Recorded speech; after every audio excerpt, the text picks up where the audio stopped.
in between.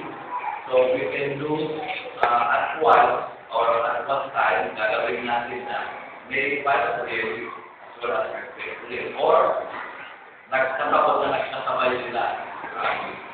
Habang yung natin, merong na-open one, i-plug na circuit, nagkaroon ng solo, paano natin i-identify. Okay? So yun ang gagawin natin mamaya. Actually, we are trying na din magsusunod natin doon gusto sa babakan ng mga iron doon sa mga galing sa taas, mga dala na doon, the first job. So natin sa rin kung paano yung hold mo sarili mo, kung paano yung paano tayo magiging safe sa pagbaba doon na wala pagkayaan sa mga galing. Okay? So, identify and assign observers for each exit call. So, paano ang magiging observer mo mamaya? Now, take note, sabi ko sa inyo kanina, with our YouTube, pag nakita yung na medyo atawa-tawa kayo mamaya, including the today, makikita kayo buong nation. So, kailangan mamaya, seryoso kayo. Kasi papa-YouTube namin ito, that we can testify and perfect with right skills. Okay? Kasi kanyo, kagawin natin yan. You can not go with that. Ano na bang palanan? Dahil yung tignan doon, kung paano natin tignan yung problem ito. Okay? So for the actual drill, we assume the following. Okay? The 1 minute strong shake is signified by 1 minute silent of the bell. So yung basa natin. 1 minute yan nakakapable na silent. Then, you consider that what? Person should not stand. They not stand here. So ibig sabihin, lahat naka-actual scenario tayo. Okay? Kahit nag-aagay mga kailangan dyan sa labas, hindi sila na-involve dito dahil siguro hindi nila naramdaman dahil umasok na kita na hindi nila naramdaman na malakas na pala yung shaking dito. So, it's only you who will be concerned here. Okay? You get it? So, no immediate assistance is available. Then self-help. Self-help and sustenance are required. So, it's up to you as a student to move on with the possible scenario that we are going to do here. Okay?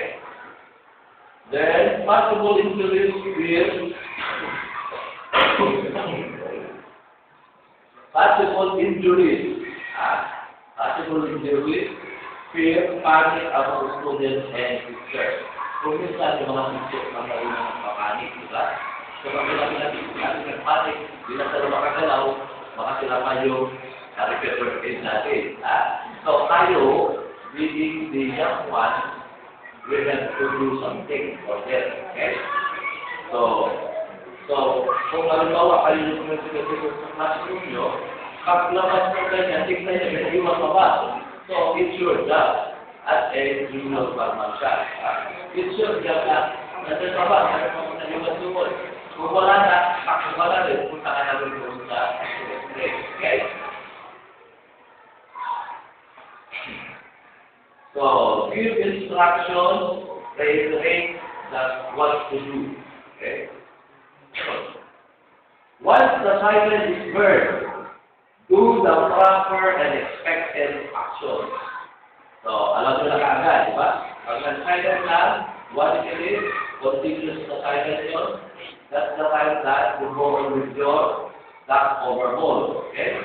And that, until such time that 1 minute, tandaan nyo, depende yun sa shaking, ha? Pero possible 1 minute mag-zero tayo mamaya. Okay?